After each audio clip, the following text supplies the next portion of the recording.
Fredalba came together really by hook or by crook.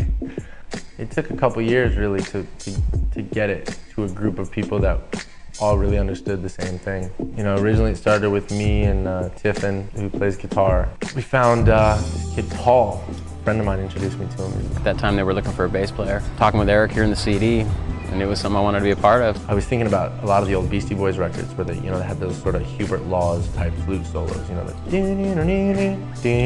I saw this ad in Music Connection for a flute player.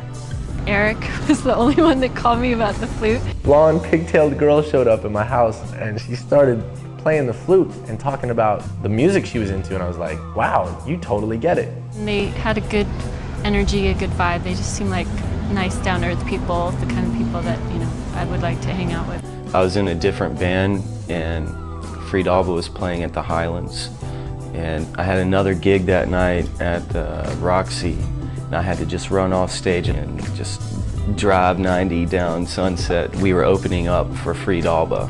I didn't have time to bring my drum set, so I ended up playing on the old drummer's kit. After the show, we stuck around and watched him play, and I said to myself, I was like, man, I'd like to play drums with that band. We all seemed to really get along, and we were just on the same page from, you know, the second I stepped in there, which was really cool.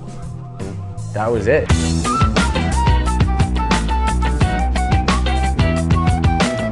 The name Fredalba is sort of a two-part story. Part of it started in Paris. We had gotten stuck without the euro, and we only had American dollars, and we had run into a streetwalker hooker. Her name turned out to be Fredalba. You got lots of cash on you. Maybe you could trade us some money. Nobody was paying attention to the exchange ratio, and she took us for about 5 times the money we gave her. We came home, and I think it was like 6 or 8 months later, a year later. We were driving up to Big Bear where we go snowboarding all the time. And there's a road up there called Fredalba. It was like, just sort of clicked. And like, I don't know, that's the name of the band.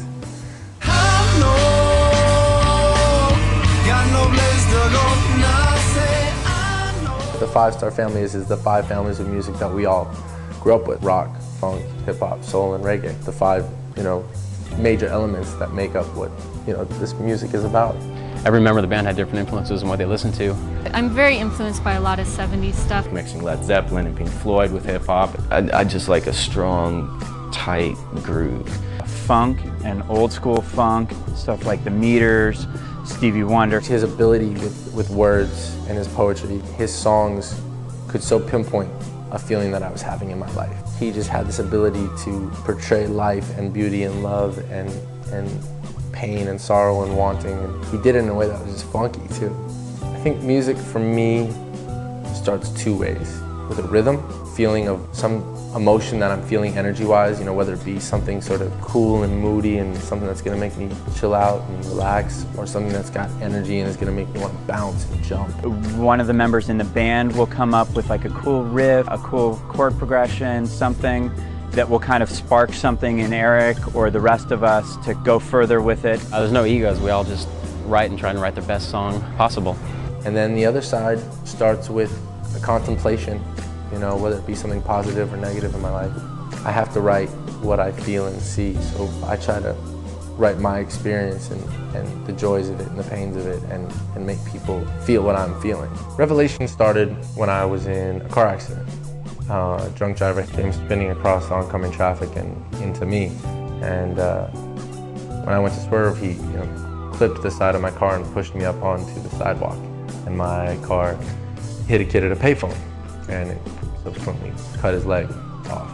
The song I started writing, I think within 2 or 3 days of the actual accident, just to sort of vent all the things that I was feeling. You know, it's like, even though everyone said, you know, it's not your fault, there's nothing you can do, you know, drunk driver, you know, lost control, what, you know, you can't control what somebody else is gonna do. Still my car that took this kid's leg, you know, and changed his life forever. So it was hard, you know, when the song started coming out of me. It was just, you know, a way for me to sort of deal with all of the frustration and fear and pain and sadness and anger and everything that was related to that incident. You know, every time you play it, you know, you have to think about that moment.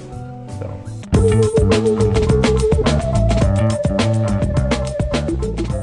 Performing live in front of people is completely different than any other part of creating art. When you're making a record, you're sort of locked in this vacuum, and you don't really know what people's reaction is going to be to it. But when you get out and play songs, even a new song before you record it, you know, you feel it right then and there. You can see it in people's movements, you know, if they dig it. You'll know right away if you have a good song. Let's just go out there and conquer this audience and have a great time at it. Jump up and down, just enjoy yourself. Almost get to the point where you forget you're performing. You're having so much fun. When we're on stage, it's just the most fun I have. There's just so much energy and a really positive atmosphere. I'd rather play in front of 3 people that are loving the music and dancing than, you know, 1,000 that are just like... No holds barred. You get to go out there, you get to connect with the people that you're playing with, you get to just throw down. It's like anything in life, you know, you have a conversation with somebody and you have something in common. You know, this is the ultimate something in common.